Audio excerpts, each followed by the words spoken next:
जय श्री कृष्ण। जय धरती माता की। नमस्कार दोस्तों, स्वागत है आप सभी का हमारे चैनल भक्ति ज्ञान में। दोस्तों, आज मैं आपको धरती माता की कहानी सुना रहा हूँ। कहते हैं कि धरती माता की कहानी सुनने से इंसान के किए हुए सभी पाप नष्ट हो जाते हैं, चाहे वह जाने अनजाने या पिछले जन्म के पाप हों। सभी पाप नष्ट हो जाते हैं और स्वर्ग की प्राप्ति होती है। एक गांव में एक ब्राह्मणी रहती थी। वह बहुत धार्मिक महिला थी। सभी ग्रामवासी उसका बहुत सम्मान करते थे। कोई भी उसकी शरण में आता, वह सबकी मदद किया करती थी। मन ही मन भगवान का स्मरण किया करती थी। भगवान की सेवा, पूजा व जरूरतमंदों की सेवा ही उसका परम धर्म था। एक दिन ब्राह्मणी मरकर भगवान के घर गई। वहां जाकर बोली, मुझे बैकुंठ का रास्ता बता दो। स्वर्ग से एक दूत आया और बोला, हे ब्राह्मणी, आपको क्या चाहिए? वो बोली, मुझे बैकुंठ का रास्ता बता दो। आगे आगे दूत और पीछे पीछे ब्राह्मणी मंदिर तक पहुंचे। ब्राह्मणी बहुत धार्मिक महिला थी। उसने बहुत दान पुण्य कर रखा था। उसे विश्वास था कि उसे उसके लिए बैकुंठ का रास्ता अवश्य खुल जाएगा। ब्राह्मणी ने वहां जाकर देखा, वहां बड़ा सा मंदिर, सोने का सिंहासन, हीरे मोती से जड़ित छतरी थी। चित्रगुप्त जी न्याय सभा में बैठे साक्षात इंद्र के समान शोभा पा रहे थे और न्याय नीति से अपना राज्य संभाल रहे थे। यमराज जी सबको कर्मानुसार दंड दे रहे थे। ब्राह्मणी ने जाकर प्रणाम किया और बोली, मुझे बैकुंठ जाना है।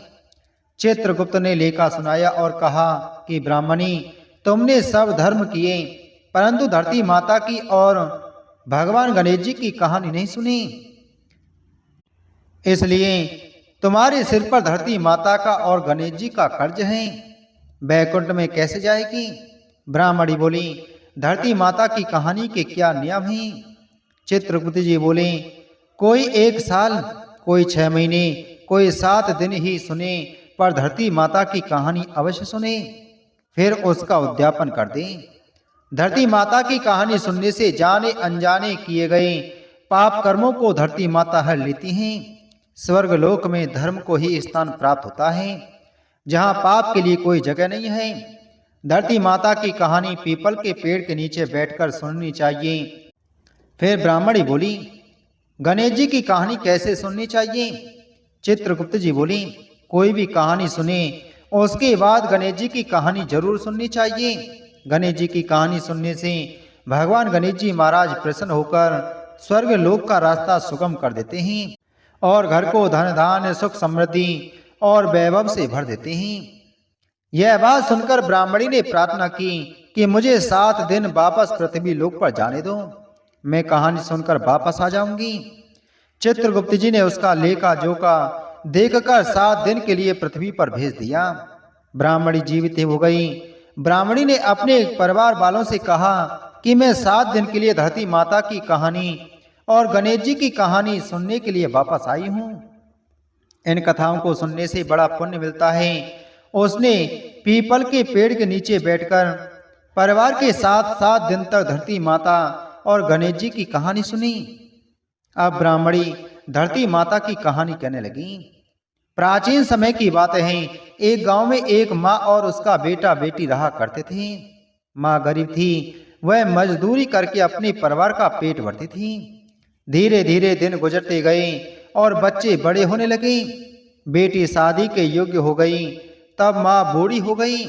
माँ ने अपने बेटे से कहा कि बेटा, तेरी बहन शादी के योग्य हो गई है, इसलिए तेरे जैसा घर वर देखकर उसकी शादी करना। ऐसा बोलकर माँ तो कुछ दिनों बाद मर गई। उसका भाई गांव गांव में घूमा, लेकिन बहन के योग्य पति नहीं मिला। वह घूम घूम कर थक गया और एक दिन सोचने लगा कि मेरे जैसा तो इस दुनिया में कोई नहीं है, इसलिए मैं ही इससे शादी कर लेता हूँ। ऐसा सोचकर वह चुनरी और शादी के लिए सब सामान ले आया। तब उसकी बहन ने पूछा कि भाई, तुम यह सब सामान क्यों लेकर आई हो? तब उसके भाई ने कहा कि बहन, यह सब सामान तुम्हारी शादी के लिए लेकर आया हूँ। गांव वालों ने बहन से कहा, कि तुम्हारा भाई ही तुमसे शादी करने वाला है। तब बहन ने जाकर अपने भाई से पूछा कि भाई, मेरी शादी किसके साथ कर रहे हो? इस पर भाई ने कोई जवाब नहीं दिया। तब बहन समझ गई। उसने एक लोटे में जल लिया, चुनरी ली और चप्पल पहनकर जंगल की तरफ चली गई। जंगल में गाय चराने वाले ग्वालों ने उससे पूछा कि कहाँ जा रही हो? तो वह कुछ नहीं बोली। वन में जाकर वह धरती माता को पुकारने लगी और बोली कि हे धरती माँ, अब तुम ही मेरी लाज रखना, वरना अनर्थ हो जाएगा। वह बोली, मैं क्या करूं? माँ, मुझे अपनी गोद में ले लो, नहीं तो अन्याय हो जाएगा। तब धरती फटी तो बहन ने एक तरफ लोटा, चुनरी और चप्पल रख दिए और वह धरती में जाने लगी।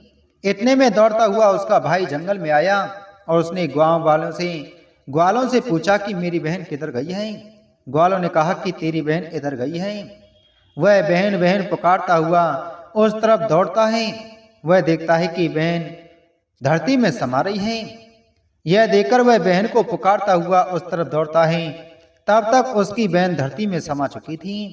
केवल थोड़े से बाल दिखाई दे रहे थे। वह बहन के बालों को मुट्ठी में पकड़कर रोने लगा।